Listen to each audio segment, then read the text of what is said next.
World Hindu economic forum हा स्वामी विज्ञानंदजी यांनी काढलेली संस्था आहे। दरवर्षी याची कॉन्फरन्स होते। या कॉन्फरन्समध्ये मी या ठिकाणी आलो होतो। जे आपलं हिंदू तत्वज्ञान आहे त्या तत्वज्ञानामधले जे आर्थिक मूल्य आहे त्या मूल्यांवर आधारित अर्थव्यवस्था उभी करायची हे याच्या मागचं तत्व आहे।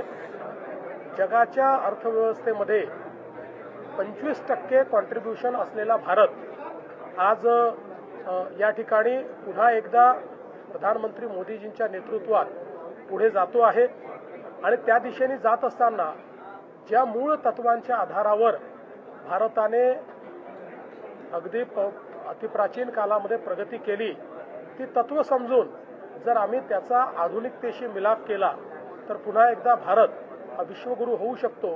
अशा प्रकारच्या फिलॉसॉफीने जगभरातले जे आमचे उद्योजक आहेत त्या उद्योजकांना जोडण्याचं काम या फोरमच्या माध्यमातून होत आहे आणि मला असं वाटतं की एक अतिशय महत्त्वाचं कार्य हा फोरम करतोय। तुम्ही व्यासपीठावर असतानाच एक गुंतवणूक झालेली आहे महाराष्ट्रासाठी। मला अतिशय आनंद आहे की बांगड सिमेंट जे देशातली जी सिमेंटच्या क्षेत्रातली एक सर्वात प्रमुख कंपनी आहे, पहिल्या 1-2 मध्ये ज्यांचं नाव येतं, त्यांनी चंद्रपूरमध्ये 2000 कोटी रुपये गुंतवण्याकरता लेटर ऑफ इंटेंट मला या ठिकाणी दिलेला आहे।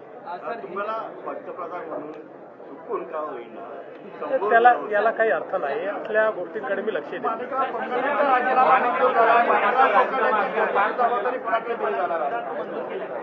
माणिकराव कोकाटेंचा राजीनामा मंजूर करण्यात आलेला आहे आणि त्यांच्या खात्यांची जबाबदारी आता अजितदादांकडे देण्यात आलेली आहे। मध्ये बिबट्या घरात बसलेल्या आहेत, 3 जणांना जखमी केले। त्या संदर्भात लगेच आपली टीम त्या ठिकाणी कार्यरत झालेली आहे। हे सगळे वाढते प्रकार अत्यंत गंभीर आहेत, म्हणूनच आपण आता रेस्क्यू सेंटर्स तयार करायला मोठ्या प्रमाणात काम सुरू केलेलं आहे। बिबटे देखील आपण पकडतो, पण रेस्क्यू सेंटर तयार करून त्याच्यामध्ये बिबटे सोडणं हे आता महत्त्वाचं आहे। त्याकडे अतिशय वेगानं काम चाललेलं आहे।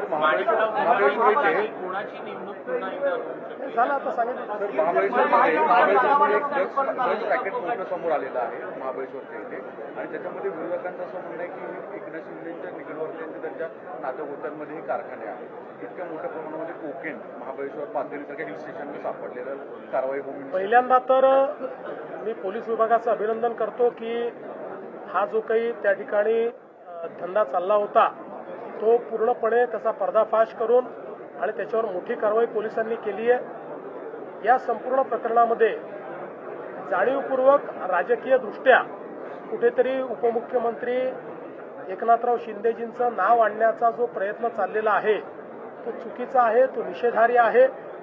कुठल्याही पद्धतीनं आतापर्यंतचे जे काही एव्हिडन्सेस आहेत त्यात त्यांचा किंवा त्यांच्या परिवाराचा या ठिकाणी कुठलाही संबंध दुरान्वयानेही आलेला नाही।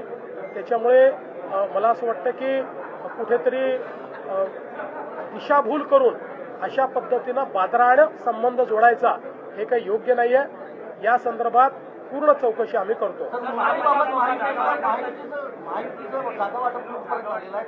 चांगल्या पद्धतीनं चाललेलं आहे। आमचे जे दोन्हीकडचे नेते आहेत हे नेते नीट महायुतीचं जागा वाटप करतायत। मला असं वाटतं या 2 दिवसात ते पूर्ण होऊ शकतं।